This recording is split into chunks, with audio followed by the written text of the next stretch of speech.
క్రీస్తును గూర్చి మీకేమి తోచుచున్నది?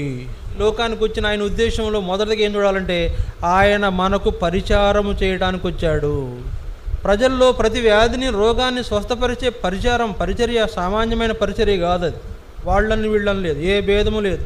అందరికీ నీ ప్రార్థన ద్వారా స్వస్థత కలుగుతుంటే ఎప్పుడైనా వాళ్ళకు ప్రార్థన చేశావా? మనలో యేసు ప్రభువుని వాళ్ళు చూసేవాళ్ళు ఉండాలా. ఇక్కడ యేసు ప్రభువు విమోచన క్రయధనముగా తన ప్రాణం ఇచ్చాడు. ఆయన రక్తము వలన మనకు విమోచన ఇవ్వటానికే వచ్చాడు. తన సిలువను ఎత్తుకుని నన్ను వెంబడింపని వాడు నాకు పాత్రుడు కాడు.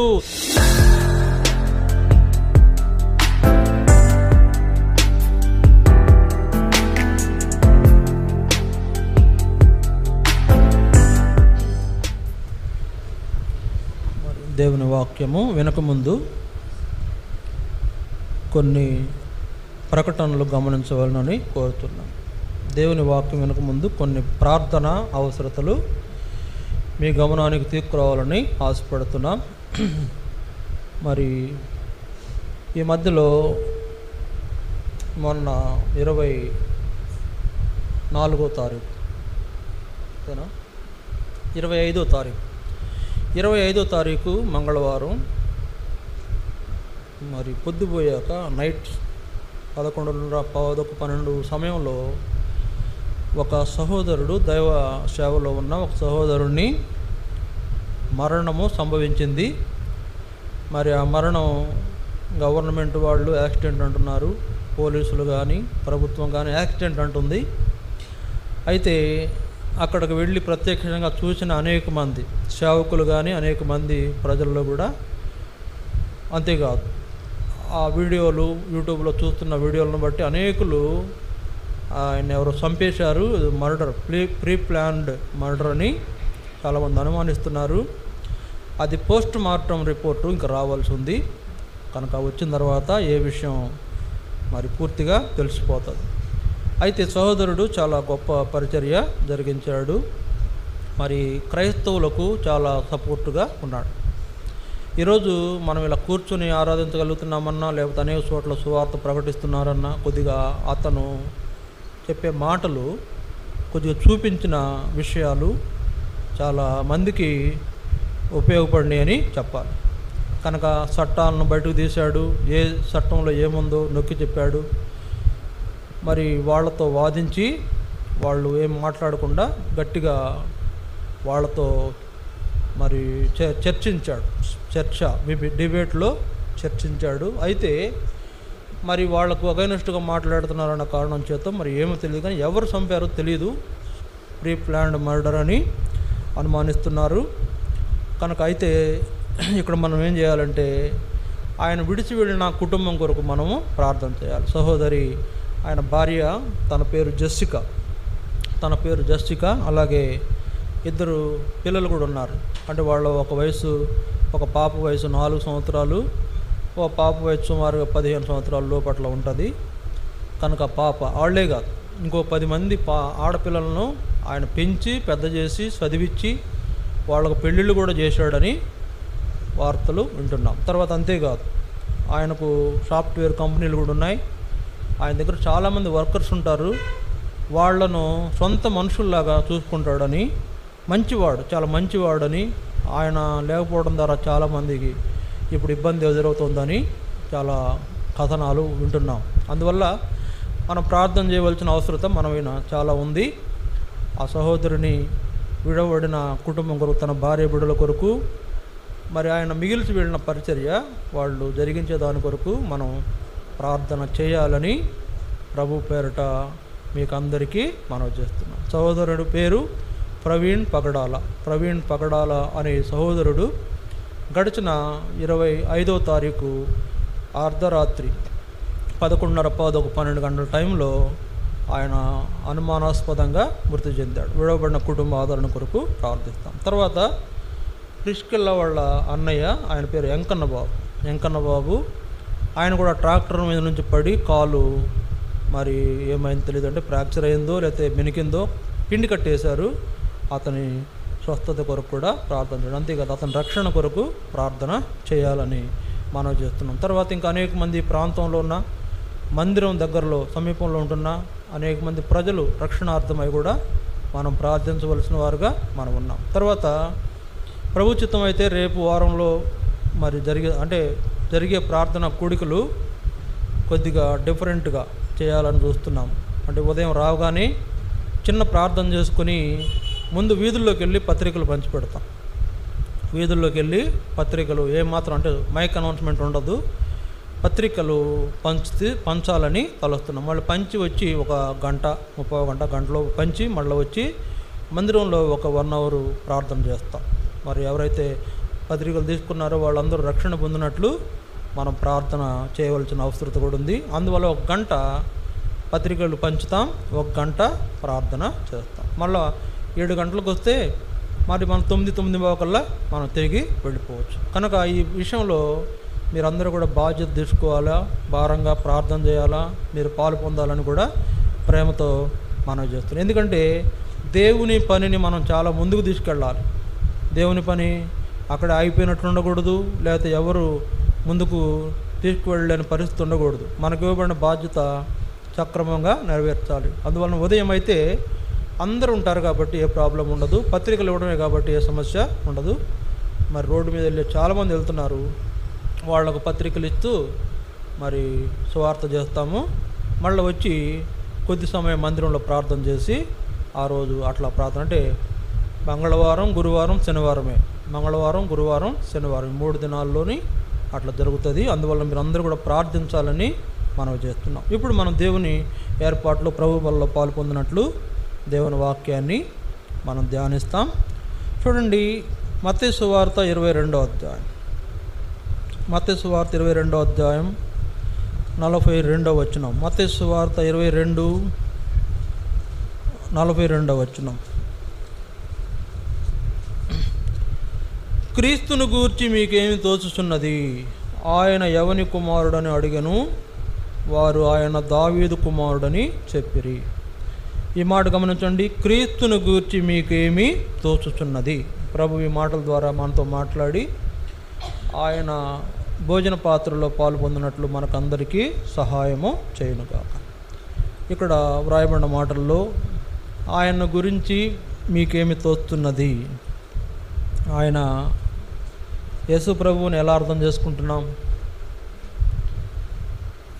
ఆయనను ఒక మనుషుడిగానే చూస్తున్నామా, లేకపోతే ఆయన ఒక ప్రవక్తగా చూస్తున్నామా, లేకపోతే ఆయన ఒక దేవుడు పంపగా వచ్చిన ఒక దేవుని కుమారుడుగా చూస్తున్నామా,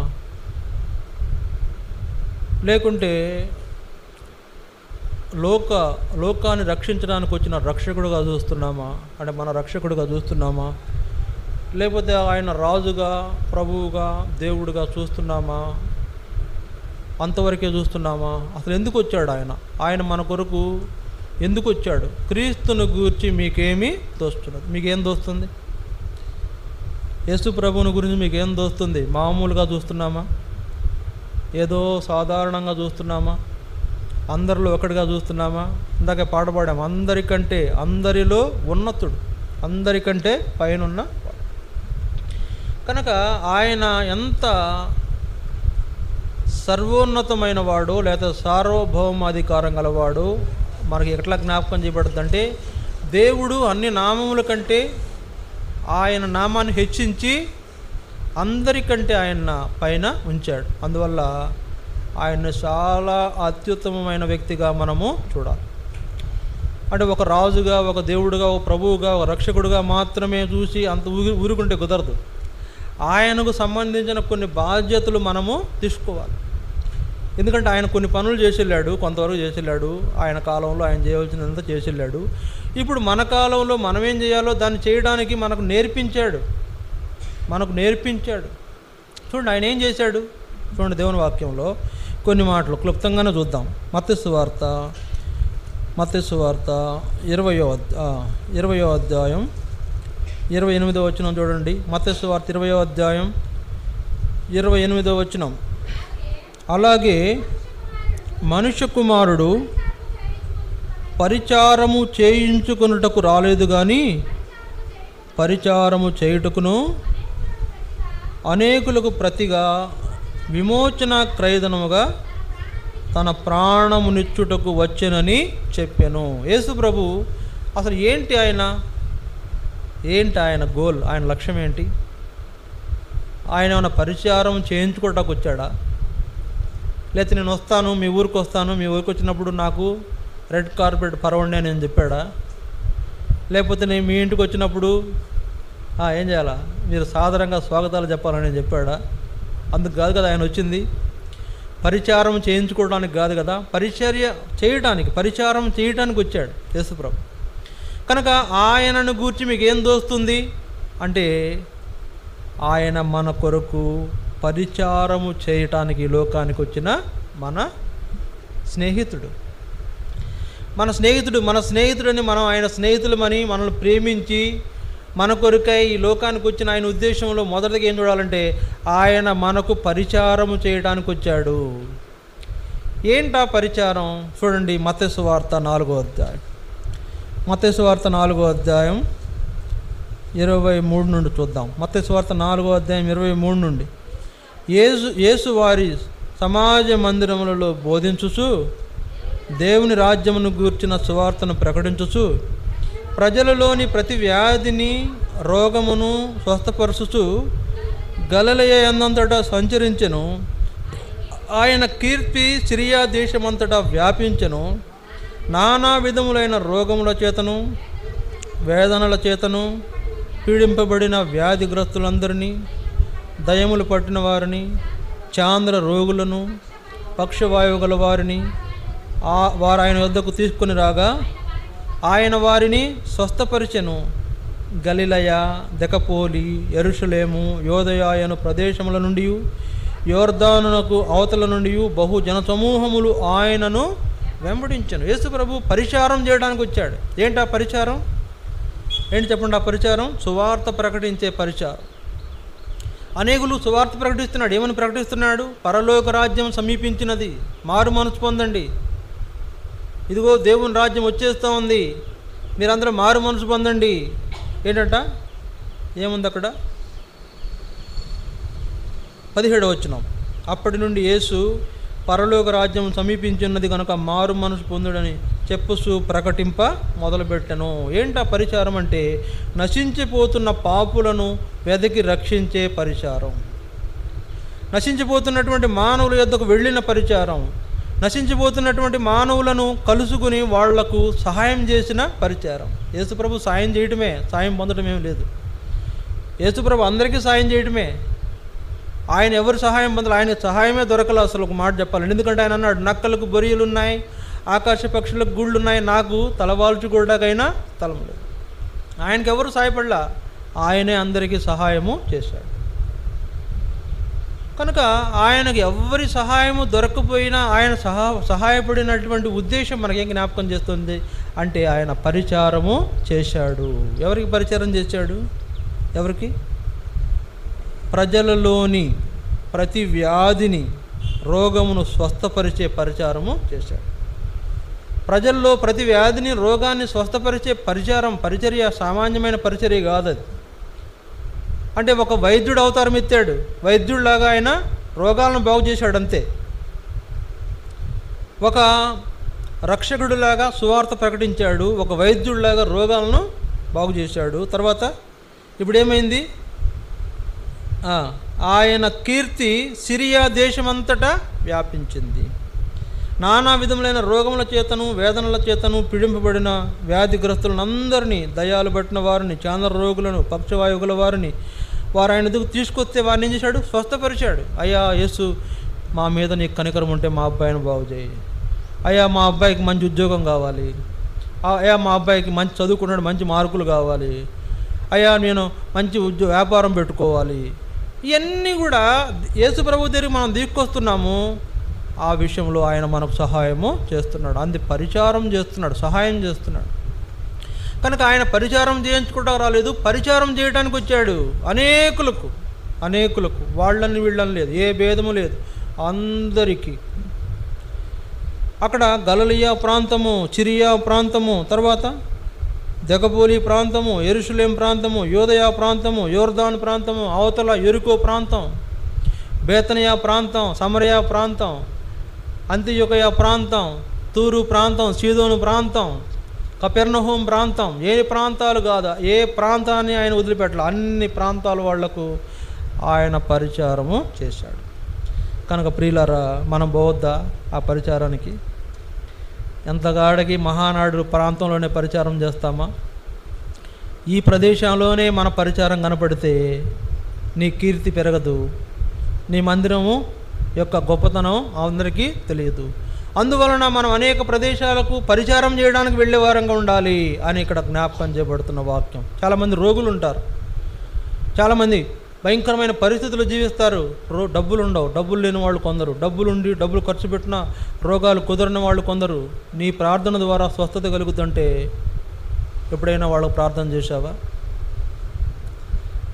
వాళ్ళు ఏదో తిప్పలబడి వైద్యం చేయించుకుంటున్న కుదరని రోగం నీ ప్రార్థన ద్వారా నయమైందంటే ఆ పరిచారం చేసే వ్యక్తిగా నీవు ఉన్నావా? యేసు ప్రభు ఆ పరిచారం చేయడానికే వచ్చాడు, ఆ పరిచారం చేశాడు, ఆయన కీర్తి బహుదూరము వ్యాపించింది. కనుక ఇప్పుడు మనం కూడా మన వంతుగా సువార్త ప్రకటించాలా, అనేకులు వ్యాధిగ్రస్తుల నిమిత్తం ప్రార్థించాలా, అనేక సమస్యలు ఉన్న వారి కొరకు ప్రార్థించాలా. ముందు నీ ప్రార్థన వారికి స్వస్థతనిస్తుందనే నమ్మకం నీలో ఉండాలి. యేసు ప్రభు ఆయనున్న దినాల్లో ఆయన కనుపరుచుకుంటూ వచ్చాడు. ఇప్పుడు ఆయన లేని దినాల్లో మన ద్వారా ఆయన్ని కనుపరచాలి. యేసు ప్రభువుని మనం కనుపరిచే వారంగా ఉండాలి. మనలో యేసు ప్రభువుని వాళ్ళు చూసేవాళ్ళు ఉండాలా. అందుకు మనం ప్రేమ గల వారుగా మనం ఉండాలి. ఆ సహోదరుడు ప్రవీణ్ పగడాల అనే వ్యక్తి, ఆయన కొన్ని వీడియోలు చూసినప్పుడు ఏంటబ్బా ఇలా మాట్లాడుతున్నాడు అనిపించింది. చాలా ఎలా మాట్లాడుతున్నాడు అనుకుంటున్నారు? అసలు మనుషుడు అలా అంటే మానవత్వంతో కూడినటువంటి వాళ్ళు అలా మాట్లాడలేరు. ఏదో ఒక దైవత్వము అతనిలో ఉంటే కనుక ఆ పదాలు, ఆ మాటలు రావు, ఆ గౌరవం రాదు, ఆ ప్రేమ రాదు. కనుక అలాంటి ప్రేమ, అతను ఏం మాట్లాడినా కూడా మతాన్ని గురించి నువ్వు మాట్లాడొద్దు, ఏ మతాన్ని గురించి కూడా నువ్వు మాట్లాడొద్దు. ఏ మనిషిలోనైనా అతనిలో మనిషిని చూడు, మతాన్ని చూడొద్దు, మతాన్ని బట్టి మనిషిని చూడొద్దు. ఎవరైనా కూడా ఒక వ్యక్తి మానవుడు మనిషిని చూడు, అతనిలో మనిషిని చూడు, అతన్ని ప్రేమించు, అతని ప్రేమతో దేవుని దగ్గర తీసుకురా. నీ యొక్క క్రీస్తే గొప్పవాడు, ఆ సంగతి అతనికి అర్థమయ్యేటట్టు చెప్పు, ప్రేమగా చెప్పు, గద్దించి కాదు, కోప్పడి కాదు. ఇట్లా మాట్లాడుతుంటే నాకు అనిపించింది, ఇలాంటి పరిచర్య మనం ఎందుకు చేయలేకపోయాం, ఇలా ఎందుకు ప్రేమించలేకపోతున్నాం, ఎందుకు ఇతరులను ద్వేషిస్తున్నాం?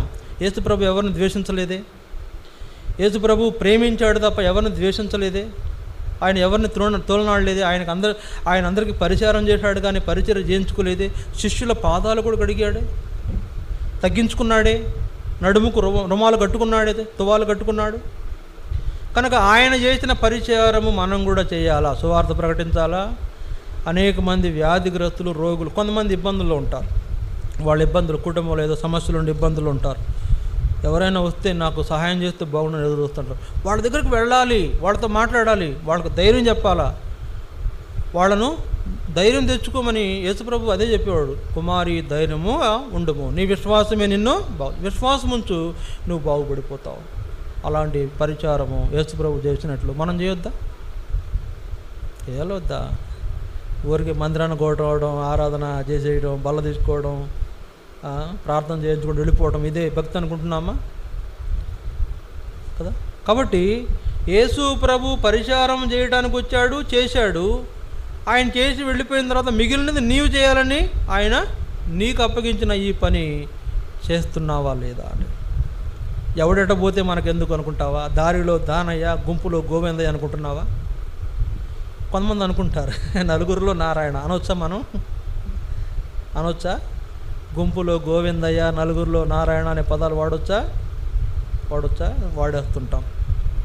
అందరిలాంటి వాళ్ళము కాదు, మన ప్రభు అందరిలాంటి వాడు కాదు. మనకు ఇవ్వబడిన ఆధిక్యత అందరికీ ఇవ్వబడిన ఆధిక్యత లాంటి ఆధిక్యత కాదు. అందరూ జీవిస్తున్నారు, అందరూ తింటున్నారు, అందరూ బతుకుతున్నారు, వేరే సంగతి. మనకు ఇవ్వబడిన జీవితం, బ్రతుకు స్పెషల్, వెరీ వెరీ స్పెషల్. నీకు ఈ లోకంలో ఎన్ని ఇవ్వాలో అన్ని ఇచ్చేశాడు యేసు ప్రభు. దాన్ని అనుభవించలేకపోవడం అనేది నీ తప్పే, ఆయన తప్పు కాదు.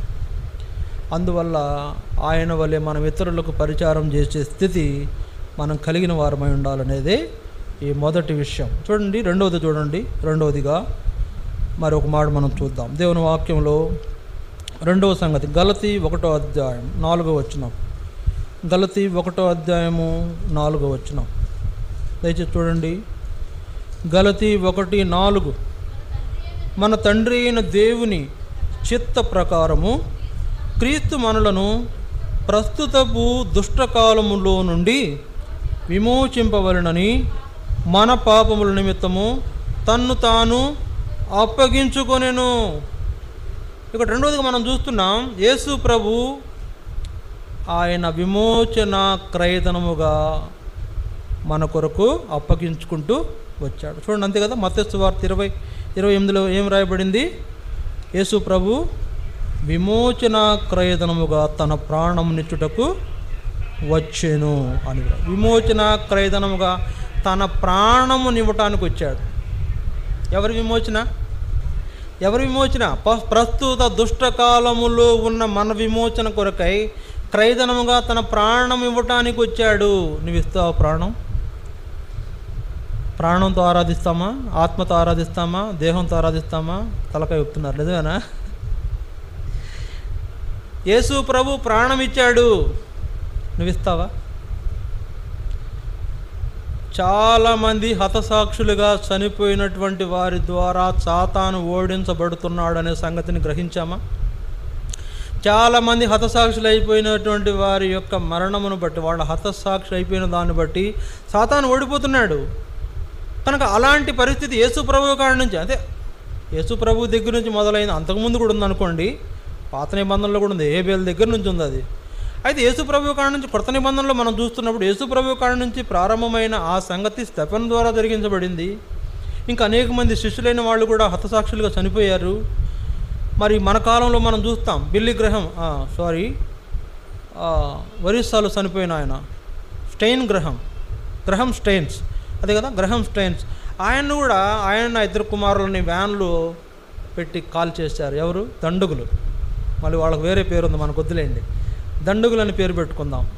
ఏంటి కారణం అంటే వాళ్ళు దేవుని పనులు ఉండి వాళ్ళు దేవుని కొరకు ప్రయాసపడుతూ చనిపోయిన ఆ సందర్భం యావత్ ప్రపంచానికి ఒక షాకింగ్ న్యూస్.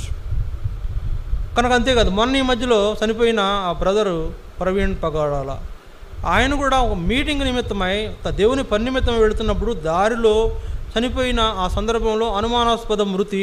ఆయన కూడా హతసాక్షిగా మనం గుర్తిస్తే ఈ యొక్క కార్యము ద్వారా దేవుని యొక్క విజయము వస్తుంది, సాతాను ఓడిపోవటము జరుగుతుంది. సరే, ఇప్పుడు వాళ్ళు ఎవరో చనిపోయారు, వీళ్ళెవరు చనిపోయారు. వాళ్ళు యేసుప్రభు దేవుడు అండి, చనిపోయాడు, ఆయనకు లెక్క. మరి వీళ్ళెవరు? స్టెఫెన్ ఎవరు? స్టెఫెన్ దేవుడు కాదు కదా. ఆయన ఆ గ్రహం స్టెయిన్స్ అని ఆయన దేవుడు కాదు కదా, మనుషుడే కదా. ఆస్ట్రేలియా నుంచి వచ్చాడు పైగా. తర్వాత ఇక్కడున్న ప్రవీణ్ పగడాలనే ఈ వ్యక్తి, ఈయన కూడా మనలాంటి వ్యక్తే కదా, సాధారణమైన జీవితమే కదా, చిన్న వయసే కదా, చిన్న కుర్రాడే కదా. మరి ఈయన చనిపోయినటువంటి పరిస్థితి చూస్తే యావత్ క్రైస్తవ్యం కదిలి వచ్చింది. మొన్న ఒక మాట ఏంటంటే, క్రైస్తవులందరూ ఒక తాటి మీదకి తీసుకురాబడ్డారు అనేది చాలా గొప్ప సంగతి. అయితే ఇది మంచిదే, కానీ వాళ్ళ వలె మనము అవసరమైతే, ఆయన తెలుసంట మరణం ఉందని తెలిసినా కూడా ఎక్కడ భయపడలే. ఒంటరిగా హైదరాబాద్ నుంచి రాజమండ్రికి ఎవరైనా ఒంటరిగా బండి మీద వస్తారండి, వచ్చేసాడు. అది మనమైతే 10 మంది కావాలా, అటు 10 మంది, ఇటు 10 మంది, 20 మంది కావాలా, మళ్ళీ మనకి ఏసీ కారు కావాలా. ఆయన బైక్ మీద వచ్చేసాడు.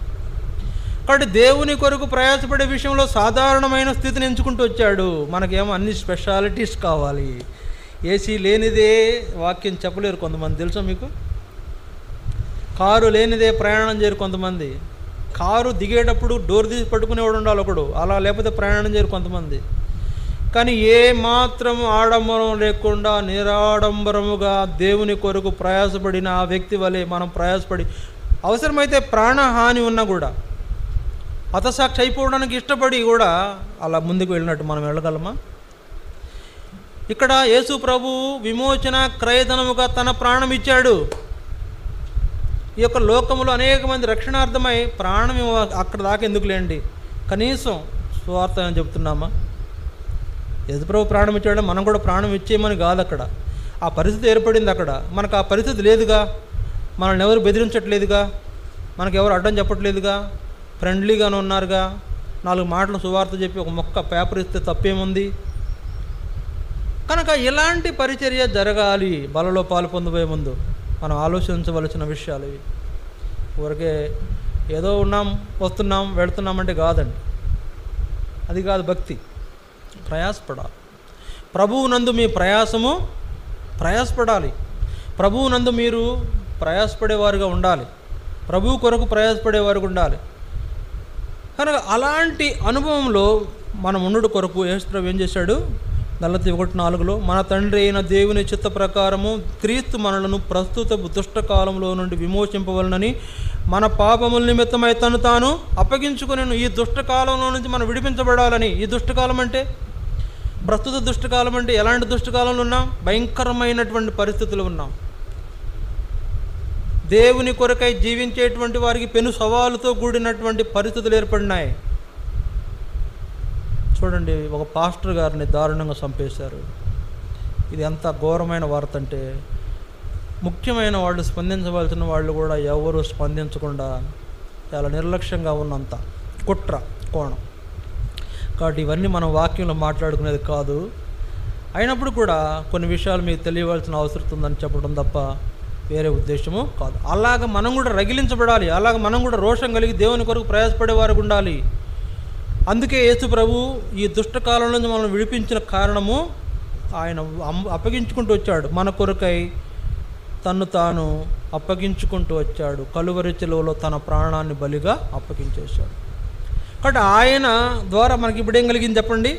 ఇది మనకు జ్ఞాపకం చేసుకుంటే ఆయన ద్వారా మనకేం కలిగింది? ఫిలిప్పీ 2వ అధ్యాయం. ఫిలిప్పీ 2వ అధ్యాయం 8వ వచనం చూడండి. ఫిలిప్పీ పత్రిక 2వ అధ్యాయం 8వ వచనం. ఫిలిప్పీ 2:8 మరియు ఆయన ఆకారమందు మనుషుడిగా కనబడి మరణం పొందినంతగా, అనగా శిలువ మరణం పొందినంతగా విధేయత చూపిన వాడై తన్ను తాను తగ్గించుకున్నాడు. శిలువ మరణం పొందినంతగా తగ్గించుకున్నాడు. విధేయత చూపించాడు. దేనికి విధేయత చూపించాడు? చెప్పండి. శిలువ మరణం పొందినంతగా విధేయత చూపించాడు. ఎదురు చెప్పలేదు, బెదిరించారంట, మారు మాట్లాడలేదు, కొట్టారంట, ఏమి కదల్లా బెసకలా. కనుక విధేయత, మరణానికి లోబడుతూ వచ్చాడు, మరణానికి అప్పగించుకుంటూ వచ్చాడు. కనుక ఆయన ఎందుకు అలా చేశాడంటే, ఎందుకు అలా చేశాడు? మన రక్షణ కొరకు తను తాను తగ్గించుకుంటూ వచ్చాడు. తన స్థాయిని తగ్గించుకున్నాడు. సింహాసనంలో ఉండాల్సిన వాడు, పరలోకంలో ఉండాల్సిన వాడు భూమి మీద నడిచాడు. ఈ కఠినమైన నేల మీద నడిచారు. గరుగురాళ్ళ మార్గంలో నడిచాడు. చిలువ మోశాడు. కాళ్ళల్లో రాళ్ళు గుచ్చుకుని రక్తమంతా కూడా కారిపోతుంది. కొరడాలతో కొట్టినప్పుడు తన దేహం అంతా కూడా రక్తమయమైపోయింది. అయినా కూడా ఎక్కడ ఎదురు చెప్పలేదు, ఎదురు తిరగలేదు. ప్రియులారా, అట్లాంటి అనుభవంలో మనం ఉండాలని మనల్ని విమోచించినాడు యేసు ప్రభు. కనుక ఇది మరి 4వ సంగతి. 5వ సంగతి చూడండి దేవుని వాక్యంలో. ఎఫెసీ పత్రిక 1వ అధ్యాయం 7వ వచనం. ఎఫెసీ పత్రిక 1వ అధ్యాయం 7వ వచనం. ఎఫెసీ 1:7 అంతే కలిసి ఉన్నాయి. 1 నుంచి 7 వరకు కలిసి ఉన్నాయి. 7వ వచనం చూడండి. దేవుని కృప మహాదైశ్వర్యమును బట్టి ఆ ప్రియుని యందు ఆయన రక్తము వలన మనకు విమోచన, అనగా మన అపరాధములకు క్షమాపణ కలిగి ఉన్నది. కనుక ఇక్కడ నా తలంపు ఏంటంటే, ఆయన రక్తము వలన మనకు విమోచన ఇవ్వటానికే వచ్చాడు. అంటే క్రీస్తుని గురించి మీకేం తోచున్నది అనంటే, 5వ అనుభవం ఏంటంట, ఆయన తన రక్తము చేత మనలను విమోచించిన. కాబట్టి ఈ గొప్ప అనుభవాలు మనకిచ్చిన కారణం ఏంటంటే, నువ్వేదో హాయిగా జల్సాగా ఉండమని కాదు, కులాసాగా తిరగమని కాదు, ఏదో హంగు ఆర్భాటం కలిగిన జీవితం కలిగి ఉండాలని కాదు, రంగుల ప్రపంచంలో నీవు విహరించాలని కాదు, నువ్వు పిక్నిక్లకు హాట్స్పాట్లకు ఏమంటారు పిక్నిక్లకు హాలిడే స్పాట్లకు వెళ్ళేది కాదు, హాయిలాండ్లకు వెళ్ళేది కాదు. దేవుని ఏర్పాటును జరిగించే వ్యక్తిగా ఉండాలని ఆ అనుభవం నీకు కలుగు చేసిన యేసు ప్రభు ఒక మాట అంటాడు. చూడండి, మత్తయి సువార్త 16వ అధ్యాయం. ఆ మాట చూసుకొని మనం ముగించుకుంటాం. మత్తయి సువార్త 16వ అధ్యాయం లేకపోతే 10వ అధ్యాయం. మత్తయి సువార్త 10వ అధ్యాయం దయచేసి చూడండి.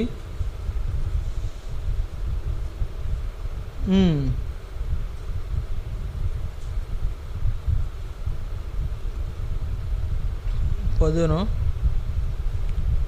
10:38 10వ అధ్యాయం 38వ వచనం. తన సిలువను ఎత్తుకుని నన్ను వెంబడింపని వాడు నాకు పాత్రుడు కాడు. తన సిలువను ఎత్తుకుని నన్ను వెంబడించని వాడు నాకు పాత్రుడు కాదు. నేను ఎట్లయితే సిలువ మోసి మీకు విడుదలనిచ్చానో అట్లాగే మీరు కూడా మీ సిలువను ఎత్తుకొని నన్ను వెంబడించి నాకు పాత్రులుగా ఉండండి అని కోరుతున్నాడు. అంటే అక్కడ 39వ వచనం చూడండి. తన ప్రాణము దక్కించుకుని వాడు దాన్ని పోగొట్టుకును కానీ నా నిమిత్తం తన ప్రాణమును పోగొట్టుకుని వాడు దానిని దక్కించుకొనును. ప్రాణం అంటే ఎంత ప్రీతో, ఎంత తీపో కదా మనకు కదా. యేసు ప్రభు ప్రాణాన్ని తీపిగా చూసుకున్నాడా, చేదుగా చూసుకున్నాడా? చేదు. ఆయన ప్రాణం ఆయనకు చేదు అయిపోయింది. ఆయన ప్రాణం పోవునంతగా రక్తము కార్చిన ఆయన ప్రాణం పోతుంటే మనకైతే తీపి, ప్రాణం దక్కించుకుందామని మనల్ని మనం కాపాడుకోవాలని ఎన్నో చేస్తుంటాం. ఆయన ఏం చేయాల, ఆయన సరెండర్ అయిపోయాడు. సర్వస్వము మన కొరకే జరిగించినట్లు మనం కూడా జరిగించొద్దా? క్రీస్తుని గురించి మీకు ఏం దోస్తున్నది? ఆయన పరిచారం చేయడానికి వచ్చాడు కానీ పరిచారం చేయించుకోవడానికి రాలేదని తెలియదా? ఆయన విమోచన క్రయధనంగా తన ప్రాణం ఇవ్వడానికి వచ్చాడు కానీ తన ప్రాణాన్ని కాపాడుకోవడం కాదని తెలియదా? కాబట్టి మనం కూడా మన చిలువ ఎత్తుకుని ఆయన వెంబడించితేనే ఆయనకు పాత్రులము. అలాంటి అనుభవంలో మనం ఉండాలని ఆయన మన కొరకై విమోచనగా తన ప్రాణాన్ని అప్పగించుకున్నాడు. తాను అప్పగించుకున్నాడు. కలువరిచిలో మరణానికి అప్పగించుకున్నాడు. ఆయన పొందిన దెబ్బల చేతనే మనకు స్వస్థత. ఆయన కార్చిన రక్తము చేతనే మనకు పాపక్షమాపణ. ఆయన చిలువ మరణము మన మరణ భూస్థాపన పునరుద్ధానాలకు సూచన. కాబట్టి ఇలాంటి అనుభవంలోకి మనం తీసుకురావడం కొరకే ఆయన లోకానికి వచ్చాడని నీకు తోసాలి. ఏమనుకుంటున్నావు? వరాలు ఇస్తాడు అనుకుంటున్నావా? అడగ్గానే దీవెనలు ఇచ్చేసే దేవుడు అనుకుంటున్నావా? దీవెనల కోసమే ఆయన బతుకుతున్నావా? ఇస్తాడు, అది వేరే సంగతి. నీకు ఇవ్వాలంటే ముందు ఆయన ప్రాసెస్ చేయాలి కదా. ఆయన ప్రాసెస్ నీలో జరగాలి కదా. ఆయన అన్నీ ఇస్తాడు, కావాల్సినల్లా ఇస్తాడు. కానీ ముందు చేయాలి, జరగాల్సింది నీ ద్వారా జరగాలి కదా. నీ నమ్మకత్వం కనపరచబడాలి కదా. అందుకని యేసు ప్రభు ఎలాగైతే ఆయన మన కొరకై ఇవన్నీ జరిగిస్తూ వచ్చాడో మనం కూడా అలా జరిగించే అనుభవాలు ఉండడం కొరకే ఆయన మనల్ని విమోచించాడు. యోహాను సువార్త 13వ అధ్యాయం దయచేసి చూడండి. యోహాను సువార్త 13 15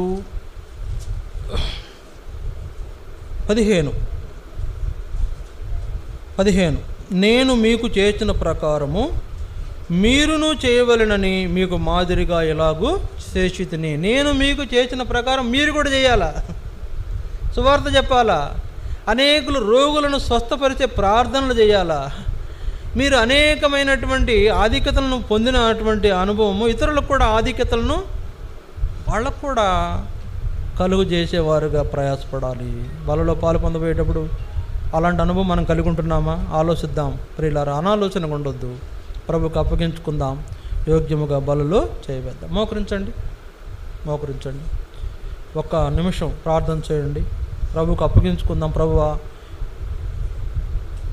నిన్ను గురించి ఒకటి తోచింది, అది నీ సువార్త ప్రకటించాలని. నిన్ను గూర్చి ఒకటి తోచింది, అది నీవు మా విమోచన క్రయధనంగా నీ ప్రాణం అర్పించావని. అలాగ మేము కూడా నీ కొరకు పరిచారం చేసేవారుగాను, నీ కొరకు ప్రయాసపడే వారంగా ఉండాలని నువ్వు జ్ఞాపకం చేసావు ప్రభువా. అలా నా జీవితము లేదు, దయతో నన్ను మన్నించు. నీ చిలువ రక్తంలో కడుగు. నీ ఏర్పాట్లో నీ కొరకు నేను ప్రయాసపడినట్లు సహాయం చేయి. వాళ్ళలో పాలు పొందుటకు నాకు సహాయం చేయమని మనం ప్రార్థన చేస్తాం. మౌనంగా ప్రార్థించండి.